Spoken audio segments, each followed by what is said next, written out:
ආයිබෝන් කියලා Thrisin Tech channel එකට ඔයාලා අදත් සාදරයෙන් පිළිගන්නවා. අපේ channel එක තාමත් subscribe කරලා නැත්නම් දැන්ම subscribe කරලා අපහ දිගටම රැඳී සිටින්න. security method එකක් වන encryption එක Windows වලින් සපයන Bitlocker Drive encryption කියන facility එක ගැන තමයි මම මේකෙන් කතා කරන්නේ. ඒකට අපි control panel එකට ගියාට පස්සේ Bitlocker Drive encryption කියන setting එක තියෙනවා. මේකේ අපිට කෙලින්ම සම්පූර්ණ drive එකක් encrypt කර ගැනීම හැකියාවක් ලබා දෙනවා. ඕනම physical හරි logical drive එකක් අපිට encrypt කර ගන්න පුළුවන්. කරන්න තියෙන්නේ අදාළ drive එක turn on encryption එක press කරන එක. ඊට පස්සේ encryption key එක එහෙමත් නැත්නම් password එකක් හදා ගැනීමක් කරගන්න ඕනේ. password recovery option එකකුත් දෙනවා. ඒකත් අපි active කරගන්න පුළුවන්.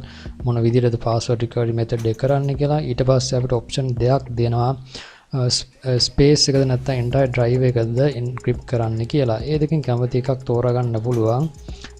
ගොඩක් පරණ machine එකක් නම් එහෙමත් නැත්නම් කාලාන්තරයක් තිස්සේ data එකතු වෙච්ච එකක් නම් entire drive encrypt කරන එක තමයි වඩා හොඳ. අවසන් වුණාට පස්සේ අපිට අදාළ key එක නැතුව කිසිම කෙනෙකුට අදාළ drive එක open කරගැනීමේ හැකියාවක් නැහැ.